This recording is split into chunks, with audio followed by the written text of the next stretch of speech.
Hi everyone, I'm Danny Badgett. As you know, I'm a local real estate agent here in Phoenix, Arizona. I host Business to Business Phoenix, and today I'm joined by Ali here at Grassrootz Bookstore and Juice Bar. He's going to tell us a little bit about what he's doing in the community and how we can best support him. Ali, thank you for being with me. Let me come to your bookstore. It's my pleasure, my pleasure. Yeah, so why don't you tell us what we got going on? How did you get started? Yeah, so Grassrootz Books is something that we've been working on and trying to pull together for quite a while. Okay. I'm part of an organization called Archwood Exchange, Okay. and we're all about building business, especially Black-owned business. We just see it as so important to building, a solid foundation. Okay. And having the resources to create jobs, create opportunities, fix a lot of the problems that still exist in the community. Okay. And so when we were establishing the Archwood store, there was an opportunity to establish a bookstore right next door to it. Okay. And so that's what we set out to do. Yeah. I always give a shout out to Ebony Johnson because she implanted the idea with us, like, you guys can open a bookstore next door. That was a few years ago. As luck would have it, the property manager didn't want us over there. Really? Right? We were competing. That's something that we have to just understand and be, realistic about when it comes to business. Right. And so they didn't want us over there. We were competing with somebody else who was already there. Oh, okay. And so the opportunity, it passed us. Okay. A couple years later, we had an opportunity to open here where we are now inside the Afro Marketplace. Okay. And I think everything is supposed to happen in this time because this is East Lake Park. For those that don't know, it's a historically Black part of town. And this was like where we are was like the Black business area. Yeah. Back in the 60s and 70s. Okay. And so we had an opportunity to open up here, and we opened a really small little corner. Just had a few little books. Started off real small, and but we knew that we wanted to get the knowledge out there, get the education out there, and just really push this love of reading. Okay. And so that's where we started. We started last July. Inside the Afro Marketplace. Okay. And then as the entire project expanded, there's a second building that came available. There were no plans for this building, so we had the opportunity to come in and take over this larger space. Okay. And in this larger space, you can't see it, but there's a kitchen, there's co-working space, there's meeting space. So it really presents an amazing opportunity for us to expand out what we're doing. That we do book readings, we do study sessions, we do book clubs, we do movie nights. Okay. And so we really just try to shift the consciousness, shift the awareness, and just do everything that we can to enlighten and empower our community. Okay, I love that. How's things been since COVID hit in March? What does that look like for your store? It's been a roller coaster. Yeah. It's been interesting. Okay. So right before COVID hit, we didn't have an online presence or anything like that. Okay. We just were in the store. Like I said, we only had a few books. Yeah. And right before COVID hit, it was actually my mom that was like, you need to create an online store. You need to, other ways to generate revenue.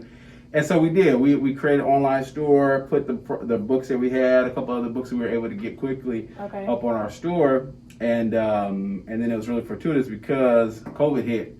And we had to close the store. Myself and other members of the team, we have, susceptible immune system, so we didn't want to take any chances. Right. And so everything came to a grinding halt. Okay. We started to do a few things to just try to, to continue to do our mission, move our mission forward, which is about education and, exposing people to the love of reading and things like that. So we started to do a children's story time. Okay. So every Friday, I got young kids at home. I know a lot of people that have young kids at home. And we were all stressing out, Everybody was struggling, trying to figure out, this new environment that we're in. And so, again, my mom was like, baby, do like a story time or something like that. We were doing a story time here physically before COVID. Yeah, so we would bring kids in and we would read to them, give them snacks and stuff like that. So mom was like, you could do something virtual, maybe during the school day, give people a break. So we started doing that, and it was really successful. It was really successful. Every Friday we would come on. We would have authors come on and read. I would read. My wife would read. We had other members of the community that were doing things come on and read.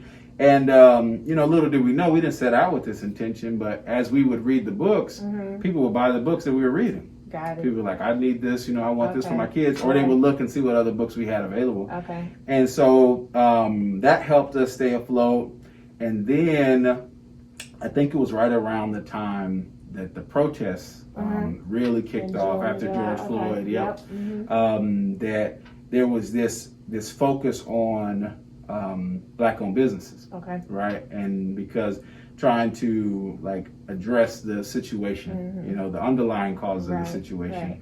And then I somehow it got shifted to a conversation about Black-owned bookstores. Okay. And supporting Black-owned bookstores. And I think there was a realization that there's so few. Right. We're the only one in Arizona. In the state of Arizona. In the state of Arizona. Wow. I think we're the only one in the Southwest. That is crazy. It's crazy, and it's unfortunate, and it's when you look at the history, it's unfortunate, and some of it's by design. Right. Right. Like there was there's just like a lot of things. Like there was a calculated campaign to take away Black bookstores. So there was this focus on how do we support Black bookstores, this and that.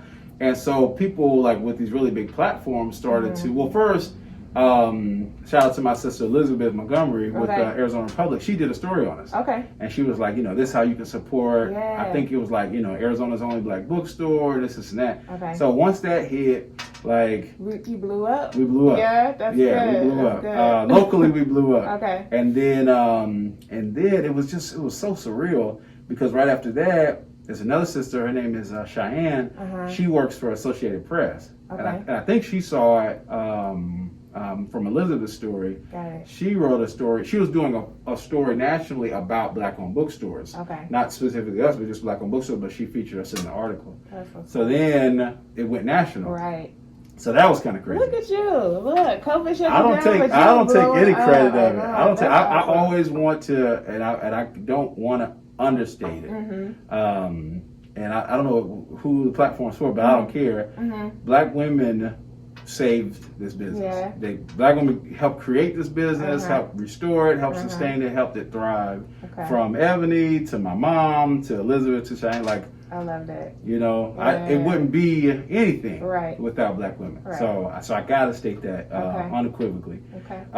But so from then, our online sales have been able to help the business sustain because, COVID, no COVID, we got bills. Right. We got to pay. We got to pay people. All that stuff is still going on. So that's really helped us to sustain and really helped us to get exposure, both locally and nationally, to be able to, hopefully come back even stronger than we were before. We will. Because, the juice bar is something that we've always wanted to do. Now we have the capability to do it. Okay. And shout out to Jessica Gonzalez. She's part of LISC. And she's helped us tremendously as well. Has been a tremendous resource and just helped us to get our footing. As a business and as an organization, so shout out to her as well. But yeah, so that's where we are right now, and so we brought in a whole bunch of new books. Okay. We've got set up with bookshop.org. Okay. So for people that don't know, bookshop.org is a really cool program where it's like the anti-Amazon, right? Okay. Like most people support independent bookstores, they don't want to go to Amazon and stuff like that. But it's hard to compete. It's impossible to compete with Amazon on a long-term basis because their pricing and their their capability, their inventory, all those things, right? So what bookshop.org said is, we'll be the online presence for independent stores, right? We'll do the shipping, the customer service, the warehousing, logistics, all of that, and we'll pass the profit back to the bookstore, the independent bookstores. Okay. So we just got signed up with them because even online, we don't have a ton of inventory, right? Most people are like, can y'all get this? And we try to figure out how to get it for them. But we might have maybe 50, 60 books on our site. Okay. But what bookshop.org is doing now that we're set up with them is someone can go to our site, our page on bookshop.org, buy any book. Because they have the inventory. They have the inventory. They'll ship, and they can compete on pricing as well because they can warehouse a lot more. Right. And so they'll ship it, they'll do everything, and then they pass the profits back to us. I love that. So, so those are some of the exciting things that we're working on right now. Got it. Thanks to the support, thanks to the help that we've been getting over these past few months. Cool. And when do you open? You're about to open back up soon, right? Yeah, so the plan is Small Business Saturday. Okay. Yeah, we were originally going to open this month, but there's a few things we're working on with the kitchen, and just wanted to like fully get the space together. Got it. So the right now, fingers crossed, as long as everything doesn't go crazy with this COVID stuff. Small Business Saturday, which is November 28th, will be the date that we reopen. And from then we'll be open at Tuesday through Saturday. All right. How can we support you? Obviously, come to the bookstore. Yeah, come check us out. Grassrootsbookstore.com is the website. All right. Now we have some dope T-shirt designs that we're coming out with. Just trying to, just trying to find ways to continue to elevate the brand. Right.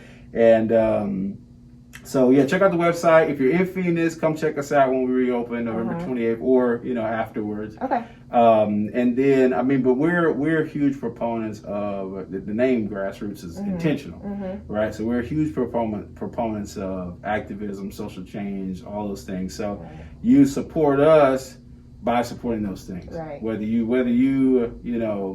buy books from us or whatever the case may be. Like, we do this for a very intentional reason. Okay. So it's been inspiring to see, that message get the support that it has.